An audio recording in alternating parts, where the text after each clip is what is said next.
வணக்கம். புது புது அர்த்தங்கள் நிகழ்ச்சிக்கு வரவேற்கிறோம். இன்றைய நிகழ்ச்சியில் காங்கிரஸ் கட்சியின் திரு கோபண்ணா அவர்களும் அதிமுகவின் திரு ஆவடிக்குமார் அவர்களும் பங்கேற்கிறாங்க. வணக்கம். காவிரி பாலாறு விவகாரம் அனைத்து கட்சி கூட்டத்தை கூட்ட வேண்டும் அப்படின்னு ஜி.கே. வாசன் வலியுறுத்தி இருக்கிறாரு. இந்த பிரச்சனையில மத்திய மாநில அரசுகள் ஒரு நிரந்தர தீர்வை எட்டணும்னு சொல்லி நேற்று அந்த கட்சி சார்பாக வள்ளுவர் கூட்டத்தில் ஆர்ப்பாட்டம் நடைபெற்றது. அதுல பேசும்போது ஜி.கே. வாசன் குறிப்பிட்டிருக்கிறார். திமுகவும் அனைத்து கட்சி கூட்டத்தை கூட்டணும்னு வலியுறுத்து மற்ற கட்சிகளும் சொல்றாங்க. இந்த அனைத்து கட்சி கூட்டத்தை கூட்டணும் அப்படின்னு எதிர்கட்சிகள் சொல்றதை நீங்க எப்படி பாக்குறீங்க? இல்லை, எதிர்கட்சிகள் எந்த கோரிக்கையும் இல்லாத போது அனைத்து கட்சி கூட்டத்தை கூட்டணும்னு சொல்றது ஒரு வாடிக்கையான அரசியல் நிகழ்வு தான்.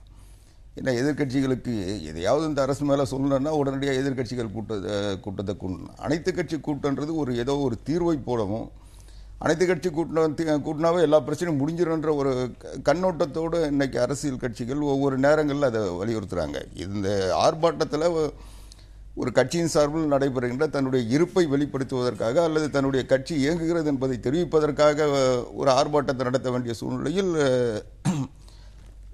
தமாக இருக்கு.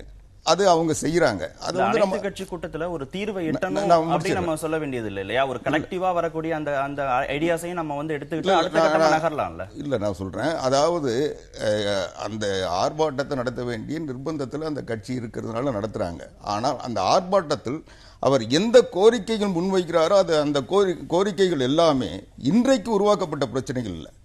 திடீர்னு ஒரு பிரச்சனை வருது, அது சம்பந்தமா விவாதிக்கணும்னு சொல்றது கூட ஒரு நியாயமா இருக்கலாம். ஆனால் இந்த பிரச்சனைகள் எல்லாமே அவர் சொல்ற காவிரி மேலாண்மை வாரியம் அவர் அமைச்சராக இருக்க காலத்திலேயே அந்த பிரச்சனை இருந்தது. அப்போ மத்திய அரசாங்கத்தில் தமிழ்நாட்டினுடைய பிரதிநிதியாக ஜி.கே. வாசன் இருந்தார். அந்த நேரத்தில் அந்த தமிழ்நாடு அரசாங்கம் போராடுகின்ற போது நீதிமன்றத்துக்கு போகின்ற போது அப்போ எல்லாம் நீதிமன்றத்தில் கூட ஒரு தெளிவான பதில ஆதரவான பதில மத்திய அரசாங்கம் வைக்கல. அப்போ மத்திய அமைச்சராக இருந்த ஜி.கே. வாசன் அதுக்காக என்ன முயற்சி செஞ்சாரு, எந்த வகையில் அதில் தன்னுடைய கடமையை செஞ்சிருக்காருன்றதுலாம் கேள்வி இருக்கு. அது மாதிரி காவிரி ஒழுங்கு கூட்டுக்குழு எல்லாமே பாலாறு விஷயம் கூட இன்னைக்கு புதுசாக வந்ததில்லை. ஏற்கனவே அணை கட்ட முயற்சி செய்கின்ற போது ஆந்திர அரசாங்கத்தை எதிர்த்து உச்சநீதிமன்றத்தில் தடை உத்தரவு பெற்றது புரட்சித் தலைவி அம்மா அவர்கள் தலைமையில் இருந்த தமிழக அரசு. அதற்கு பிறகு இப்போ இருக்கிற அணையை விரிவுபடுத்துறாங்க. அது அவங்களுடைய பராமரிப்பு பணியில் ஒன்றா வர்றதுனால அது நம்ம அந்த வழக்குக்கு சம்பந்தம் இல்லாத அவங்க செய்யறதா சொல்லிட்டு இருக்கிறதுனால உடனடியாக மறுபடியும் வழக்கு போட்டு அதை தடுத்திருக்கோம்.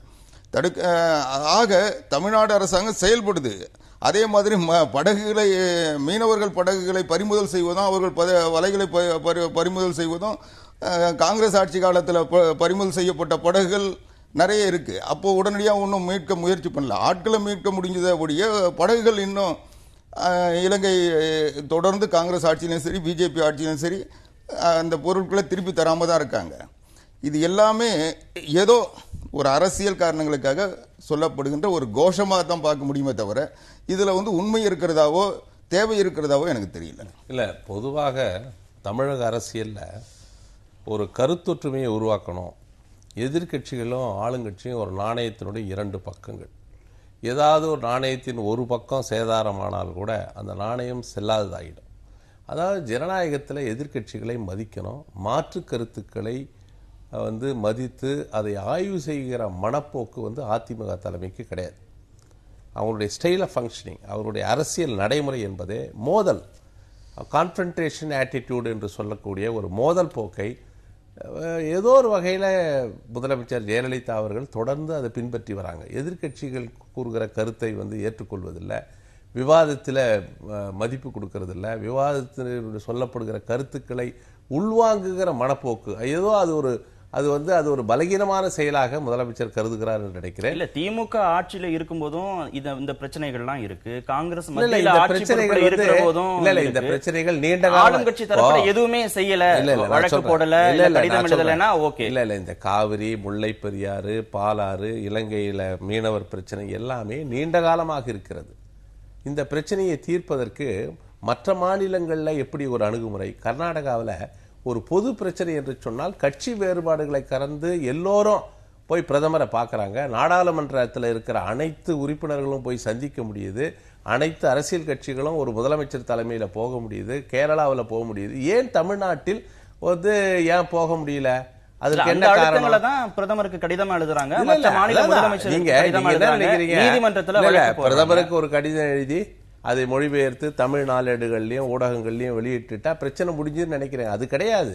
சாலிடாரிட்டி எப்படி வரும்? தமிழ்நாட்டின் ஒட்டுமொத்தம் இன்னைக்கு வந்து தமிழ்நாட்டு அரசியல் மாறி இருக்கு. ஒரு காலத்தில் 234 நீங்க வந்து 170 180 இருந்தீங்க. இன்னைக்கு கிட்டத்தட்ட 98 பேர் எதிர்வரிசையில் உட்கார்ந்து இருக்கிறாங்க. 98 பேரையும் அரவணைத்து கொண்டு அவர்கள் ஆதரவையும் பெற்று ஒரு பொது பிரச்சனையில் தமிழக ஆட்சியாளர்கள் வந்து முன்னெடுத்து செல்லலைன்னா தமிழ்நாட்டின் குரலாக அது ஒலிக்காது. அந்த பலகீனத்தின் வெளிப்பாடுகள் வந்து பிரதமர் கூட இட்ஸ் எ டிவைடட் ஸ்டேட், இங்க வந்து ஒரு ஒற்றுமை கிடையாது. ஆளுங்கட்சி ஒரு கருத்து, எதிர்கட்சி ஒரு கருத்து. எதிர்கட்சிகள் எந்த பிரச்சனையும் கலந்து பேசுவதிலே முதலமைச்சருக்கு என்ன தயக்கம்? மற்ற மாநிலங்கள்ல வந்து இதெல்லாம் சாத்தியமாகிறது. நீங்க நிர்வாக ரீதியாக கடிதம் எழுதுறீங்க பிரதமருக்கும் மற்ற மாநில முதலமைச்சர்களுக்கும், சட்ட ரீதியாக நீதிமன்றத்துல வழக்கு போடுறீங்க. இந்த நடவடிக்கைகள் இருந்தாலும் மற்ற கட்சிகளுடைய கருத்துக்கள் என்னன்னு கேட்டு மற்ற மாநிலங்களில் செயல்படுகிற மாதிரி இங்க ஒருமித்த குரலாக ஏன் ஒலிக்கிறது இல்ல? தமிழகத்தின் குரலாக ஏன் ஒதுக்கிறது இல்ல? எது செஞ்சாலும் அதை அதிமுகவோட வெற்றியாக ஓன் பண்ணிக்கணும் அப்படிங்கிறதுக்காக இதை வந்து மற்ற கட்சிகளை இணைக்காம நீங்க செயல்படுறீங்கன்னு பார்க்கலாமா? அப்படி புரிஞ்சுக்கலாமா? இல்ல, நீங்க இப்படி ஒரு சந்தேகத்தை அல்லது இப்படி ஒரு கோரிக்கையை வைப்பதே அரசியல். இது வந்து அனைத்து இந்திய அண்ணா திராவிட முன்னேற்ற கழகத்தினுடைய குரல் மட்டும் இல்லை, தமிழ்நாடு அரசாங்கத்தினுடைய குரல், அரசாங்கத்தினுடைய நடவடிக்கைகள். முதலமைச்சர் எழுதுகின்ற கடிதம் என்பது தமிழ்நாடு அரசாங்கம் அதிகாரப்பூர்வமாக வெளியிடுகின்ற கருத்து. ஆனா நீங்க பேசும்போது அப்படி சொல்லலையே. காவிரி விவகாரத்துல வந்து முதலமைச்சர் செஞ்சாங்க அப்படின்னு தானே சொன்னீங்க. பின்ன முதலமைச்சர் வந்து தன்னுடைய ஒவ்வொரு கட்சியும் முதலமைச்சர் செய்யலன்னு குற்றம் சாட்டும் போது நான் செஞ்சேன்னு சொல்றதுல என்ன தவறு காண்றீங்க? செய்ய வேண்டிய அரசியல் நிர்பந்தம் இருக்குல்ல, அதை சொல்ல வேண்டிய அவசியத்தை யார்? அரசியல் கட்சியை தான் உருவாக்குறாங்க. முதலமைச்சர் ஒண்ணுமே செய்யலைன்னா நான் இதை செஞ்சேன்னு சொல்ல மாட்டாங்களா? முதலமைச்சர் சொல்லக்கூடாதா? நீங்க அதுலயே வந்து ஒரு குறுகிய கண்ணோட்டத்தோட பாக்குறீங்க. ரெண்டாவது, இன்றைக்கு கேரளாவிலேயோ கர்நாடகாவிலேயோ அனைத்து கட்சி கூட்டுறாங்க, கூட்டிட்டு போறாங்க, பிரதமரை பார்க்குறாங்க. அவங்க யாருக்கு எதிராக கூட்டு போறாங்கன்னு பாருங்க. ஒரு அரசியல் சட்டங்களுக்கு, நம்முடைய அமைப்பு சட்ட நிர்வாகங்களுக்கு எதிராக அவர்கள் நடவடிக்கை இருக்கு. உச்ச நீதிமன்றத்தினுடைய தீர்ப்புக்கு எதிராக அவர்கள் வந்து செயல்பட முயற்சிக்கின்ற போது அப்போ எல்லா கட்சியும் கூட்டிட்டு போய் பிரதமரை பார்த்து அந்த உச்ச நீதிமன்றத்தினுடைய தீர்ப்பை நாங்க செயல்படுத்தாம இருக்கிறதுக்கு நீங்க உதவி செய்யுங்கன்னு சொல்லி கேட்கிறாங்க. அவங்களே ஒண்ணு செய்கிற போது நம்மளுடைய உரிமையை பெறுவதற்கு நம்முடைய உரிமைகள் ஆண்டாண்டு காலமாக 1974 காவிரி நடுவர் மன்றத்தினுடைய அந்த ஒப்பந்தம் காலாவதியாக விட்ட கருணாநிதி கோட்டை விட்ட காலத்திலிருந்து எத்தனையோ பேச்சுவார்த்தை நான் முடிச்சிடறேன், தலைப்பாலாம் போய் மாத்திட்டுலாம் வந்திருக்காங்க. நான் சொல்லி முடிச்சிடுறேங்க. எல்லாத்தையும் செஞ்சிருக்காங்க. ஆனா எந்த நேரத்திலையும் எந்த தீர்வும் கிடைச்சதில்லை. நீதிமன்றங்கள் தலையிட்டு தான் தீர்வு கிடைச்சிருக்கு. நீதிமன்றங்களுடைய தீர்ப்பை வரவிடாமல் தடுப்பதற்கு நான் பேச்சுவார்த்தை மூலமா வெளியே தீர்த்துக்கிறேன்னு சொல்லி நீதிமன்றத்தில் நமக்கு கிடைக்கின்ற நியாயத்தை தடுப்பதற்கு இது முயற்சி செய்யறாங்க. ரெண்டாவது, அனைத்து கட்சி கூட்டம் ஒரு தீர்வுன்னு சொன்னா ஒண்ணு வேணா. இலங்கை தமிழர் பிரச்சனை வந்தது. இலங்கை தமிழர் பிரச்சனை வர சொல்ல இலங்கையில போர் நிறுத்தம் செய்யணும்னு சொல்லிட்டு அங்க தமிழர்களுக்கு பாதிப்பு வருகிறது, அந்த போரால் தமிழர்கள் கொல்லப்படுகிறார்கள் ஒரு சூழ்நிலை வருகின்ற பொழுது ஒரு அனைத்து கட்சி கூட்டம் அன்றைக்கு முதலமைச்சராக இருந்த கருணாநிதி கூட்டினார். அந்த கூட்டத்தில் பார்லிமெண்ட் தேர்தலுக்கு ஒரு 20 நாள் முன்னால் அந்த கூட்டம் நடந்தது. அந்த கூட்டத்தில் இந்திய கம்யூனிஸ்ட் கட்சியினுடைய தலைவர் மரியாதைக்குரிய தா பாண்டியன் சொல்றாரு, நம்முடைய நாடாளுமன்ற உறுப்பினர்கள் ராஜினாமா செய்து ஒரு எதிர்ப்பை தெரிவிக்க வேண்டும்ன்றாரு. அதன் அடிப்படையில் உடனடியாக நாடாளுமன்ற உறுப்பினர்கள் ராஜினாமா பண்றாங்க.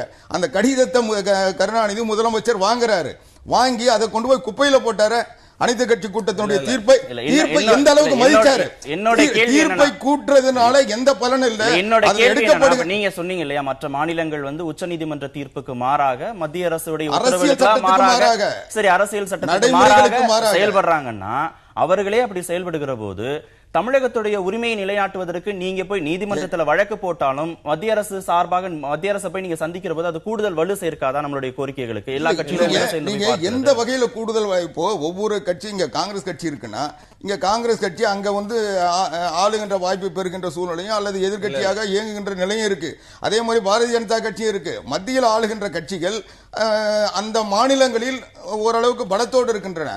அப்போ அவங்க வந்து தமிழகத்தின் நலனை விட தமிழக கட்சியினுடைய நலனை விட அந்த மாநில கட்சியினுடைய நலனை அதிகம் நம்புகிறார்கள். அப்படி இருக்கு சொல்ல அங்க அவங்க ஆட்சிக்கு வர்றதுக்கு இதுக்கு வந்து ஒரு வாய்ப்பா இருக்குது. தமிழ்நாட்டில் நம்ம வர முடியாது. இந்த சூழ்நிலையில் தமிழ்நாட்டுக்கு ஆதரவாக இருந்து அந்த மாநிலத்தில் நம்முடைய கட்சியை பலகீனப்படுத்த வேண்டாம் அவங்க நினைக்கிறாங்க. அப்படி இருக்கு சொல்ல அவங்க எப்படி நமக்கு உதவி செய்வாங்க நீங்க எதிர்பார்க்கறீங்க? பொதுவா வந்து ஜெயலலிதா அவர்களுடைய மனநிலை என்பது அவர் கட்சி உறுப்பினர்களை எப்படி நடத்துகிறாரோ அதே போல எதிர்கட்சியை நடத்தணும்னு நினைக்கிறார். அது முடியாது. ஜனநாயகத்தில் அதெல்லாம் வந்து அந்த காலம் மலையேறிட்டுது. இன்னைக்கு இருக்கிற சட்டமன்றமே அமைப்பே இன்னைக்கு வந்து ஜனநாயக உணர்வு இல்லைன்னா முதலமைச்சர் கடும் சவால்களை சந்திக்கிறார். இன்னைக்கு நிலவை பொதுவா நான் கேட்கிறேன், இன்னைக்கு நாடாளுமன்ற உறுப்பினர்கள் இலங்கை பிரச்சனை ராஜினாமா செய்தாங்க போனாங்கன்னு சொல்றாரு. நான் இன்னைக்கு கேட்கிறேன், காவிரி மேலாண்மை வாரியம் மத்திய பாஜக அரசு அமைந்து 2 ஆண்டுகள் ஆகிறது. கிட்டத்தட்ட 49-50 உறுப்பினர்கள் மாநிலங்களவை மக்களவையில் நீங்க பெற்றிருக்கிறீங்க. தமிழ்நாட்டை ஒட்டுமொத்தமாக பிரதிநிதித்துவப்படுகிற கட்சியாக அதிமுக இருக்கு. அதிமுகவில் மக்களவையில் அதிமுகவின் குரல் 37 உறுப்பினர்கள் இருக்காங்க. இவர்கள் எண்ணிக்கையை வைத்துக்கொண்டு காவிரி மேலாண்மை வாரியம் அமைக்கலைன்னா நாங்கள் வந்து ஒரு கடுமையான நிலை எடுப்போம் இந்த ஆட்சிக்கு எதிராக என்று சொல்லுவதற்கு ஜெயலலிதா தயாரா இருக்காங்களா?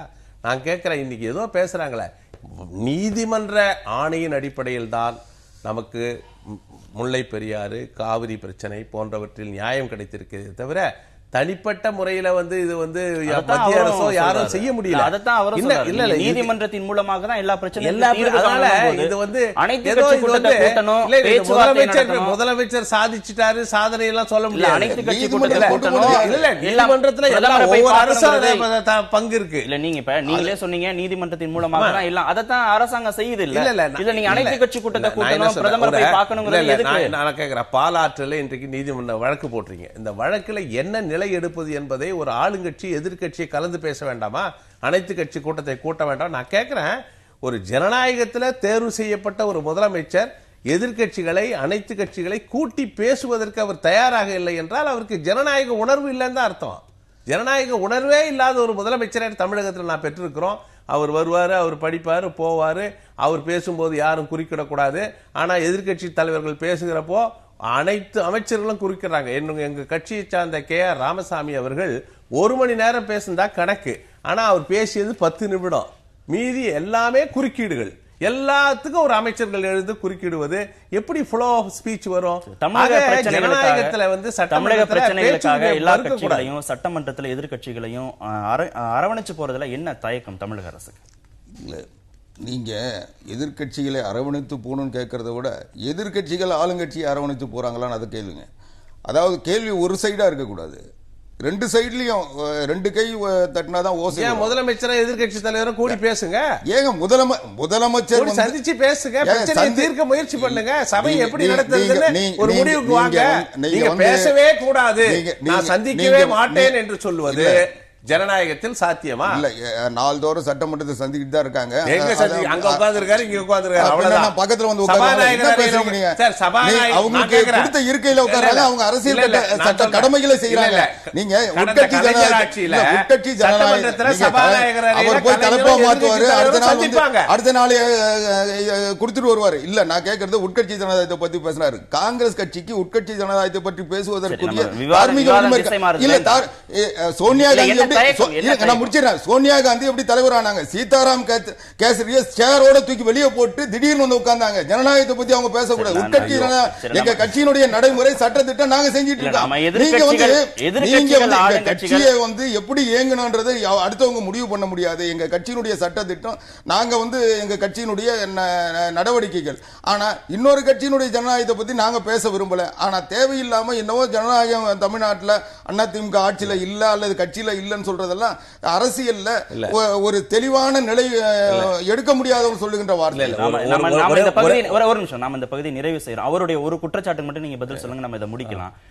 அவரை நான் கேள்வி கேட்டேன், நீங்க வந்து எதிர்கட்சிகளை ஏன் அரவணைச்சு போறது இல்லைங்கும் போது அவர் அந்த ஒரு கேள்வியை நீங்க எங்ககிட்ட மட்டும் வைக்காதீங்க, அந்த தரப்பலையும் வைங்க. நீங்க கூடுதல் பலத்தோட இருக்கிறோம், சட்டமன்றத்தில் கூடுதல் பலத்தோட இருக்கிறோங்கிறதுனால தொடர்ந்து அரசியல் செயல்பாடுகளை முடக்கல. கடந்த காலத்துல நடைமுறை எப்படின்னா, இன்றைக்கு என்ன பிரச்சனை எடுப்பது, எப்படி அணுகுவதுன்னு சபாநாயகர் அறையில காலையிலயோ உட்கார்ந்து பேசுவாங்க. அப்போ முதலமைச்சர் கலைஞரே அந்த அறைக்கு வருவார், எதிர்கட்சி தலைவர்களும் வருவாங்க, கலந்து பேசுவாங்க. இந்த பிரச்சனையை இன்னைக்கு எடுப்போம், இந்த கவனிப்பு தீர்மானத்தை எடுப்போம்னு ஒரு ஒருமித்த கருத்தோடு வந்து சபையில் பார்த்தீங்கன்னா கடுமையாக மோதிக்கொள்வார்கள். அப்படி மோதிக்கொள்கிறவர்கள் சபாநாயகர் அறையிலே சிரித்து பேசி என்ன நிகழ்ச்சி எப்படி எடுப்பது, அந்த மாதிரி ஒரு சௌஜன்யமே இல்லை. இன்னைக்கு ஒரு இறுக்கம், ஒரு பகமை அரசியலை தமிழ்நாடு சட்டமன்றம் வளர்க்கிறதுன்னா ரொம்ப குற்றச்சாட்டு ஆளுங்கட்சிக்கு மட்டும் பொருந்துமா, எதிர்கட்சிகளும் பொருந்துமா? எதிர்கட்சிகளுடைய செயல்பாடுகளும் எப்படி இருக்கு? தயவுசெய்து இந்த மோதல் போக்கை தவிர்க்கணும்ன்ற எண்ணம் முதலமைச்சருக்கு முதல்ல வரணும், அப்புறம் எதிர்கட்சி தலைவர்களுக்கும் வரணும்.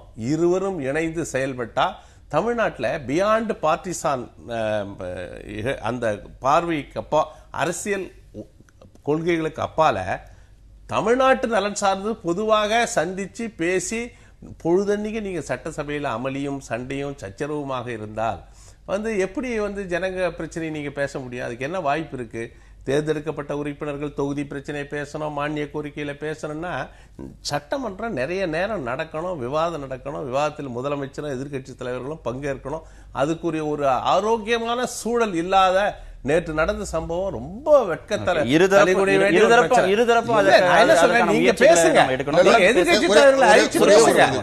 எதிர்கட்சிகள் பேசுகின்ற பொழுது அமைச்சர்கள் பதில் சொல்றாங்கன்னு சொல்றாரு, அது உண்மைதான், அது பேசுறாங்க, விளக்கம் சொல்றாங்க. ஆனால் எதிர்கட்சிகள் எல்லாத்தையும் பண்றாங்க, ஆனா அமைச்சர்கள் பேசுகின்ற போது முதலமைச்சர் பேசுகின்ற போது வெளிநடப்பு பண்றாங்களா? இரு தரப்பும் இணைந்து செயல்படணுங்கிறத அவரும் வலியுறுத்துறாரு. நம்ம தொடர்ந்து பேசலாம், இடைவேளைக்கு பிறகு தொடர்ந்து பேசலாம்.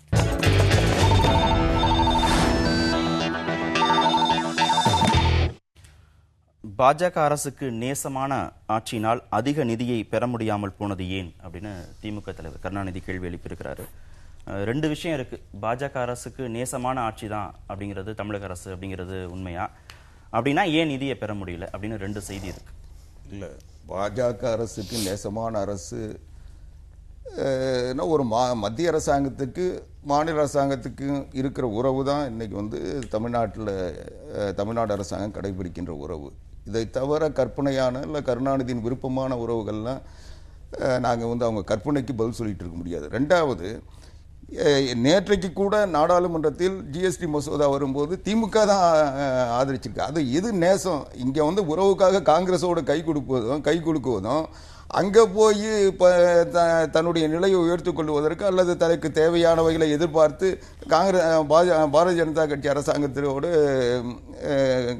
நேச உறவை பேணுவது திமுகவினுடைய அரசியல் பித்தலாட்டங்களில் ஒன்று. இன்னும் சொல்ல போனால் பிரதமர் நரேந்திர மோடி அவர்களையும் மத்திய அரசாங்கத்தையும் வானலாக புகழ்ந்தவர்கள், பட்ஜெட்டை புகழ்ந்தவர்கள் திமுக தான். அண்ணா திமுக ஒன்றும் அந்த அளவுக்கு அவங்க அளவுக்கு புகழல. நாங்கள் அரசியல் ரீதியான ஒரு மாநில அரசாங்கம் மத்திய அரசாங்கத்திற்கு இருக்க உறவை பலப்படுத்துகின்ற வகையில் தான் செயல்படுறோமே ஒழிய நாங்கள் தேவைக்கு அதிகமாக ஆதரிக்கிறதோ தேவைக்கு குறைவாக எதிர்க்கிறதோ இல்லை. நாங்கள் எங்களுடைய கடமைகளை மாநில அரசாங்கம் மத்திய அரசாங்கத்தோடு ஒரு இணக்கமான நிலையில் மாநிலத்திற்கு தேவையான நலன்களை பெறுவதற்கும் உரிமைகளை மீட்பதற்கும் தேவைகளை பெறுவதற்கும் இந்த அரசாங்கம் மத்திய அரசாங்கத்தோடு தொடர்பு. தமிழக அரசு என்ன உதவி கேட்டாலும் செய்வதற்கு தயாராக இருக்கிறோம்னு மத்திய அமைச்சர் வெங்கையா நாயுடு சொல்றாரு. வெங்கையா நாயுடு தமிழகத்தின் உற்ற நண்பர்னு முதலமைச்சர் பேசுறாங்க. அப்ப ஏன் இந்த நிதிகளை கேட்டு பெற முடியல அப்படிங்கிற கேள்வி எதிர்க்கட்சியில் வைக்கத்தானே செய்யுங்க. நிதிகளை கேட்டு பெறுவது என்பது காங்கிரஸ் காலத்தில் நிதி கொடுத்தாங்களா? இன்னும் சொல்ல போனா இந்த பிரச்சனைகள் எல்லாம் காங்கிரஸ் தொடங்கி வச்ச பிரச்சனை, காங்கிரஸ் வடிகாட்டின பிரச்சனை, காங்கிரஸ் நடைமுறைப்படுத்தின பிரச்சனைகள்.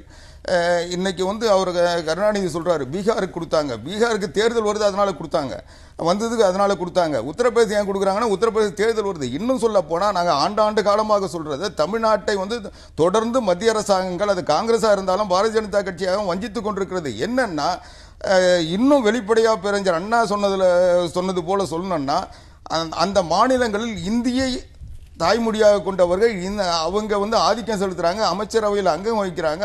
அவங்களுடைய ஆதிக்கம் அதிகறதுனால அவங்க மாநிலம் சார்ந்த நலன்களுக்கு அவங்க முக்கியத்துவம் கொடுக்குறாங்க. அதனால தொடர்ந்து அந்த மாநிலங்களுக்கு வளர்ச்சியற்ற மாநிலங்கள்ன்ற ஒரு காரணத்தை சொல்லி அவங்களுக்கு தேவையான சிறப்பு பேக்கேஜ் தராங்க. ஆனால் தமிழ்நாட்டை பொறுத்தவரை இது வளர்ச்சி அடைந்த மாநிலம் சொல்லிட்டு நமக்கு தர வேண்டியவைகளை கூட தர மறுக்கிறாங்க. அதுக்காக போராடிட்டு இருக்கோம். ஆக போராட்டம்ன்றது கருணாநிதி சொல்ற மாதிரி போர் தொடுக்க முடியாது. இது சங்க காலம் இல்லை, இது மன்னர் காலம் இல்லை. இவர் போர் தொடுத்து போய் மீட்டு வரணும்னா எங்க போய் போர்? ஆக மத்திய அரசாங்கத்தோடு மோதணும், எதையாவது தேவையற்ற சர்ச்சையை உருவாக்கணும். அதனால இவர் அரசியல் குளிர்காயணுன்றதுக்காக சொல்லப்படுகின்ற விதற்றல் வார்த்தை. இல்ல அதாவது நீங்க விவாதங்கள்ல பொதுக்கூட்ட மாதிரி பேசக்கூடாது.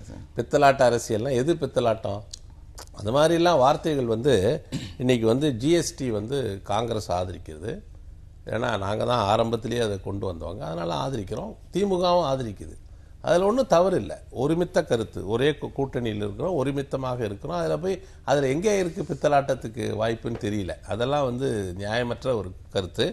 அடுத்து எல்லாம் காங்கிரஸ் தான் தொடக்கி வச்சதுன்னா என்ன? காங்கிரஸ் தொடக்கி வச்சது. இன்னைக்கு 2,52,000 கோடி தமிழக அரசு கடன் வாங்கி இருக்கிறது. அதற்கு காங்கிரஸ் தான் காரணமா?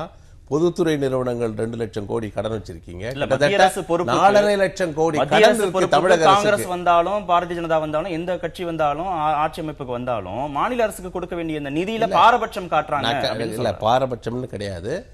நீ ஒரு முதலமைச்சராக இருப்பவர் அல்லது அவர் போய் மத்திய பிரதமரையோ மற்ற அமைச்சர்களையோ பார்க்க முடியலன்னா, தமிழ்நாட்டு நலன் சார்ந்து பார்க்க முடியல, அவரால் முடியலன்னா ஓ பன்னீர்செல்வம் அவர்கள் போய் பார்க்கலாம். அவர்கள்லாம் வலியுறுத்தலாம். ஒரு முறைக்கு 4 முறை போய் பேசலாம். அல்லது டெல்லியில் ஒரு பிரதிநிதியை வைத்து அவர் மூலமாக அந்த பிரச்சனையை அணுகலாம். இன்றைக்கி நான் வெள்ளப்பகுதியில் பிரச்சனை வந்தப்போ இவங்க 25,800 கோடி ரூபாய் கேட்டாங்க தமிழ்நாடு அரசு. எங்களுக்கு அவ்வளோ நிதி தேவை, அவ்வளோ பாதிப்பு இருக்குது அப்படின்னு அதற்கு வேண்டிய ஸ்டாட்டிஸ்டிக்கல் ரிப்போர்ட்டோட அனுப்பிச்சாங்க. ஆனால் அவர்கள் கொடுத்தது வெறும் 1,800 கோடி தான். 25,000 கோடி எங்கே, 1,800 கோடி. இதை வலியுறுத்தி பேசுவதற்கு நாடாளுமன்றத்தில் 50 உறுப்பினர்களை பெற்றிருக்கிற அதிமுகவால் முடியலன்னு சொன்னால் இது அவர்களுடைய கையாலாகத்தனத்தை தான் காட்டுகிறது. முயற்சி எடுக்கிறதுல ஏதாவது தேக்க நிலை இருக்கு. அப்ரோப்ரியேட் அணுகுமுறை இருக்கணும். எத்தனை முறை முதலமைச்சர் போய் எதை சொன்னால் எது நடக்குமோ வரக்கூடிய மத்திய அமைச்சர்கள்ட்ட எத்தனை முறை அந்த கோரிக்கை வைக்கப்படுகிறது? தமிழக நிதியமைச்சர் மத்திய நிதியமைச்சரை எத்தனை முறை சந்திச்சிருக்கிறாரு நிதி வேணும்னு கேட்டு அப்படின்னு கேட்டிருக்காரு. அதாவது கோரிக்கைகள் வைப்பது என்பது ஒரு முறை தான் கோரிக்கைகள் வைக்கணும். அதுக்கப்புறம் வலியுறுத்த வேண்டிய நேரங்களில் வலியுறுத்திட்டு இருக்கோம். ரெண்டாவது, காங்கிரஸ் ஆண்ட காலத்தில் என்னவோ தமிழ்நாட்டுக்கு கேட்ட நிதியெல்லாம் கொடுத்துட்டா மாதிரி அப்பவும் இயற்கை பேரிடர்கள் வந்திருக்கு. அப்பவும் வெள்ள நிவாரண நிதி, வறட்சி நிவாரண நிதியெல்லாம் கேட்டிருக்கோம். அந்த நேரத்தில் குழுக்கள் ஆய்வு செஞ்சுருக்காங்க. அந்த குழுக்கள் ஏற்றுக்கிட்டு போன நிதியை கூட கொடுத்ததா வரலாறு இதுவரையும் கிடையாது. எப்பவுமே நம்ம கேட்குற நிதியை மத்திய அரசாங்கம் கொடுத்ததே இல்லை. அதுக்கு காங்கிரஸும் காங்கிரஸ் ஆட்சி காலத்திலையும் அதை செஞ்சுருக்காங்க. இன்னும் சொல்ல போனால் காங்கிரஸ் திமுக இங்கே மாநிலத்தில் இருக்க சொல்ல காங்கிரஸ் மத்தியில் இருக்க சொல்லி அந்த நடந்திருக்கு. அதெல்லாம் நான் விளக்கமாக சொன்னேன்னா நீண்ட நேரம் ஆகும். ஆக இது மத்திய அரசாங்கத்தின் போக்கு என்பது ஏதோ ஒரு மேலாண்மை ஆதிக்க உணர்வோடு தான் தொடர்ந்து மத்திய அரசாங்கம் மாநிலங்களை பார்த்து கொண்டு வருகிறது என்பது தான் அதனுடைய வெளிப்பாடு. இன்னைக்கு கூட இந்த கூட உடனடியாக பிரதமர் நிதியை ஒதுக்கினார். அதுக்கப்புறம் செய்கிறேன்னு சொன்னாங்க. குழுக்கள் வந்தாங்க. குழுக்கள் பார்வையிட்டு இவ்வளோ பாதிப்பு இருக்குன்னு சொன்னாங்க. ஆனால் நிதி வரல. அதை கேட்டு முயற்சி பண்ணிக்கிட்டு இருக்கோம். இது என்னன்னா, பொதுவாகவே இதில் கருணாநிதி தன்னுடைய அவர் மரியாதைக்குரிய கோபண்ணா சொல்லுகின்ற போது சொன்னார் பித்தலாட்டம் சொல்கிறதெல்லாம். ஆனால் கருணாநிதி சொல்கிறாரு நொண்டி சாக்கு சொல்லாதன்னு. அதாவது சாதாரணமாக அந்த வார்த்தையை ஒரு உடல் ஊனத்தை கொச்சைப்படுத்துகின்ற வகையில் அந்த வார்த்தையை பயன்படுத்துகிறார். ஒரு அரசாங்கத்தை சொல்லுகின்ற போது ஒரு நொண்டி சாக்கு சொல்லாதன்னு சொன்னால் என்ன அர்த்தம்? மாற்றுத்திறனாளிகளை இழிவுபடுத்துறதுக்கு இதை விட வார்த்தை தேவையில்லை. ஆக அதனால தான் நான் கடுமையான வார்த்தைகளை பயன்படுத்த வேண்டியது. அவர் செய்யறது ஒரு பெரிய தலைவன் சொல்லிக்கிறவர் இப்படியெல்லாம் கொச்சைப்படுத்துகின்ற இந்த வார்த்தைக்கும் உள்ளர்த்தம் கற்பிச்சு நம்ம இது பண்ண வேண்டாம். இல்ல அவர் ஏன் வார்த்தை ஆக்கப்பூர்வமான கருத்துக்கள் ஒரே ஒரு கருத்து சொல்லிடுறேன். நீங்க மத்திய அரசு 2004 ஐக்கிய முற்போக்கு கூட்டணி அரசு, மாநிலத்தில் திராவிட முன்னேற்ற கழக தலைமை கலைஞர் தலைமையில் ஆட்சி, ஒரு இணக்கமான போக்கு இருந்ததுனால நிதி பல முனைகளில் தமிழ்நாட்டு கிடைச்சது. சேது சமுத்திர திட்டம் 2,427 கோடி முடக்கப்பட்டு விட்டது.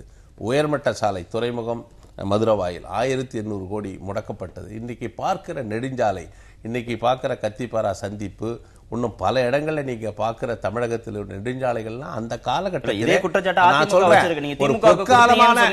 பொற்காலமான காலமா தான் தமிழ்நாடு அதிமுக பொறுப்பேற்று இருக்கிற போது கொடுக்கல நிதி குற்றச்சாட்டு தமிழ்நாட்டில் 7, 8, 10 அமைச்சர்கள் இருந்த காலத்துல தமிழ்நாட்டுக்கு நிறைய நிதி பெறப்பட்டு இன்றைக்கு நீங்கள் பார்க்கிற வளர்ச்சியில பெரும்பங்கு 2004 இருந்து 2014 வந்தது என்பது யாரும் நிறைவு செய்யணும். நம்ம தொடர்ந்து பேசுவோம். இடைவேளைக்கு பிறகு தொடர்ந்து பேசுவோம்.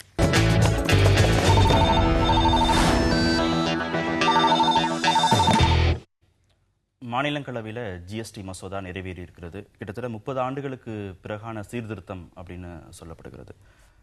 பிஜேபியோட இந்த வரலாற்று சாதனைக்கு காங்கிரஸ் துணை போயிருக்கிறது அப்படின்னு எடுத்துக்கலாமா?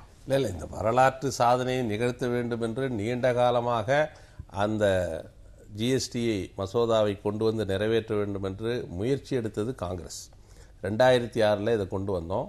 2011 இதை நிறைவேற்றுவதற்கு கடும் முயற்சி செய்த போது அன்று முதன்மை எதிர்க்கட்சியாக இருந்த பாரதிய ஜனதா கட்சி ஒத்துழைக்கவில்லை.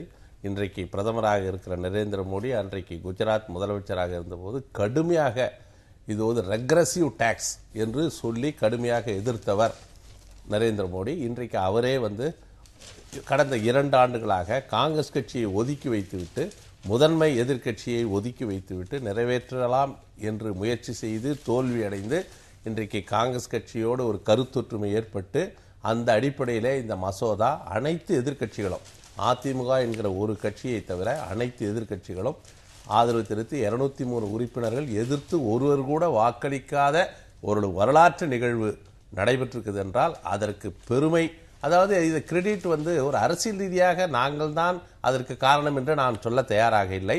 ஒரு நல்ல நிகழ்வு நடந்திருக்கிறது. இதற்கு காங்கிரசும் காரணம், பாஜகவும் காரணம், அனைத்து எதிர்க்கட்சிகளும், அதிமுக தவிர அனைத்து கட்சிகளும் இது காரணம்.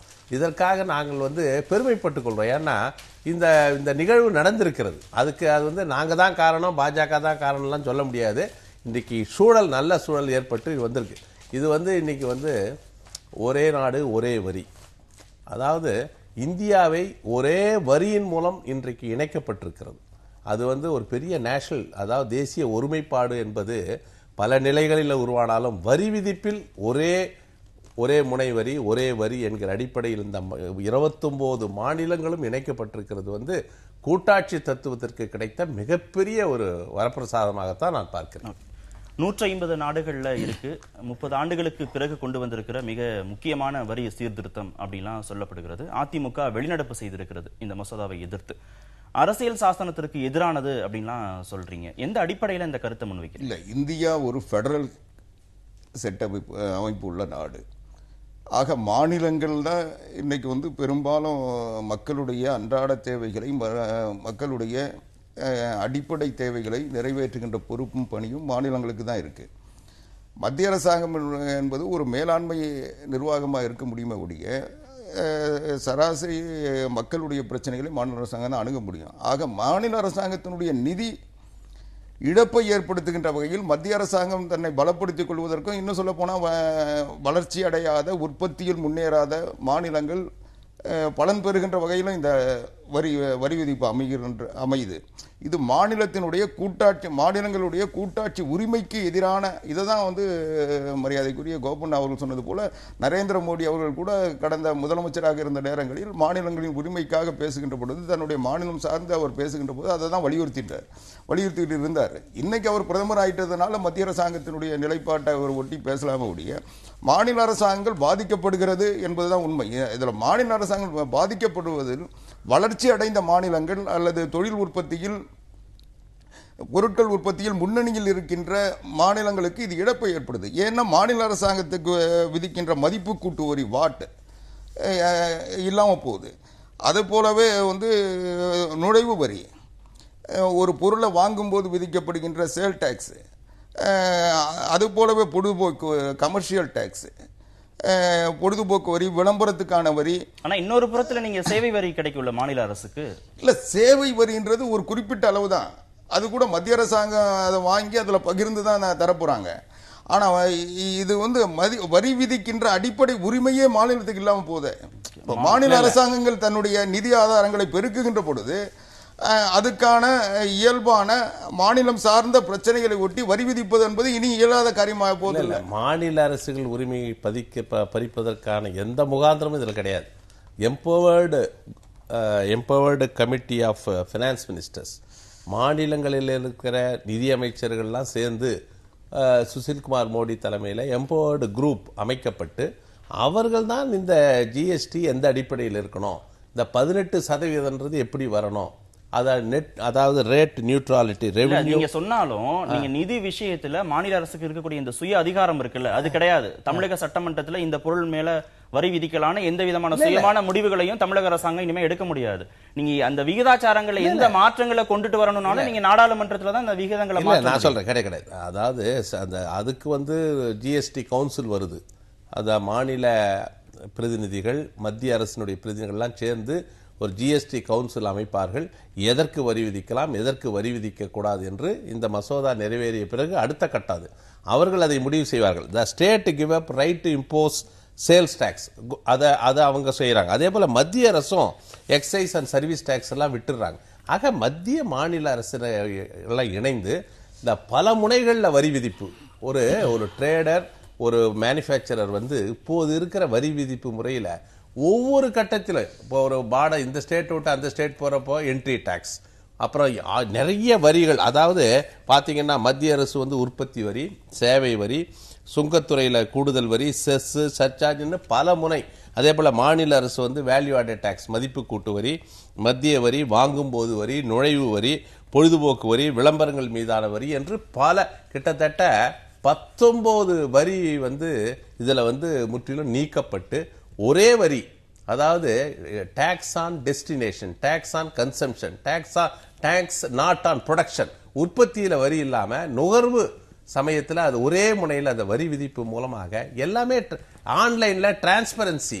இது இன்னைக்கு 2 கோடி, அதாவது கிட்டத்தட்ட இன்னைக்கு நம்ம 2 ட்ரில்லியன், கிட்டத்தட்ட 2 லட்சம் கோடி ரூபாய் உள்ள ஒரு பொருளாதாரமாக இந்த நாடு உயர்ந்திருக்கு. கிட்டத்தட்ட 130 கோடி நுகர்வோர்கள் இருக்காங்க.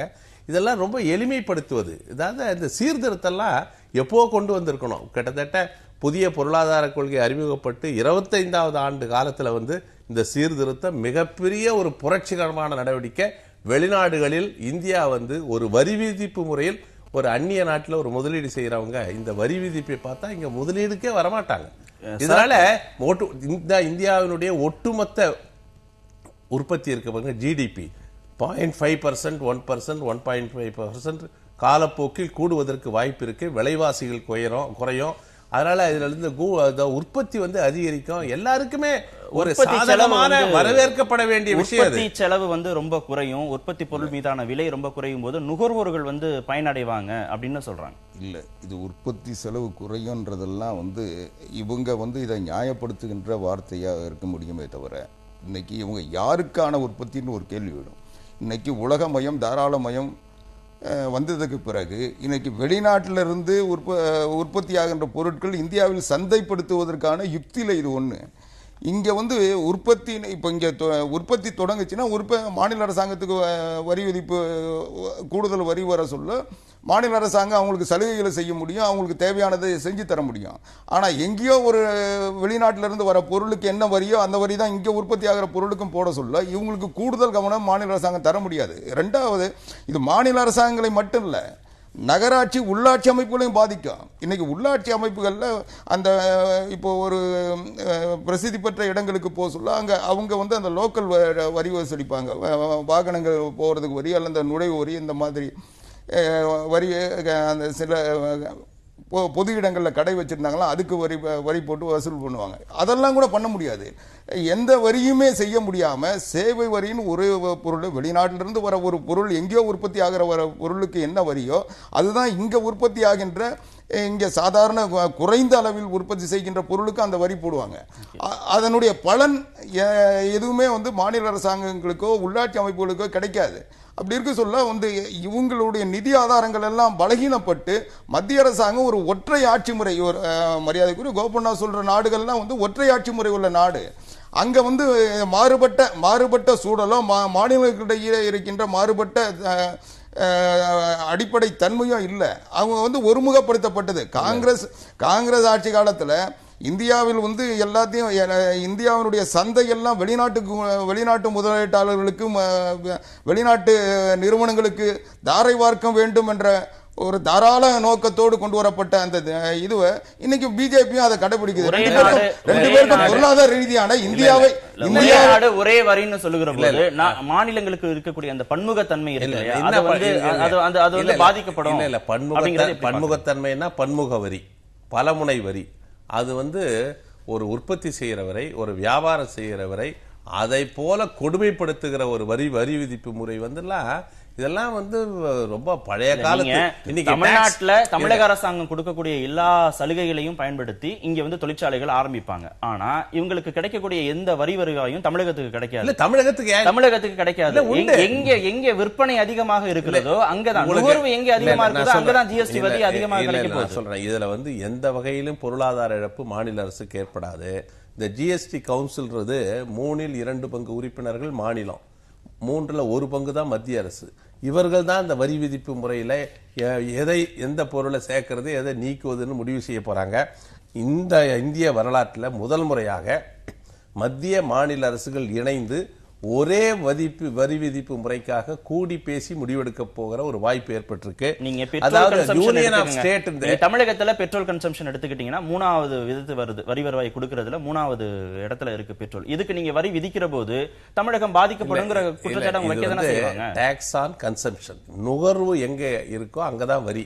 ஒவ்வொரு கட்டத்திலையும் வரியை போட்டு ஒரு இப்ப ஸ்டேட் டு ஸ்டேட் போகும்போது பாத்தீங்கன்னா நூற்றுக்கணக்கான வாகனங்கள் நிறுத்தப்பட்டிருக்கும். ஏன்னா என்ட்ரி டாக்ஸ், அங்க ஒரு ஹராஸ்மெண்ட், அங்க ஒரு டார்ச்சர்.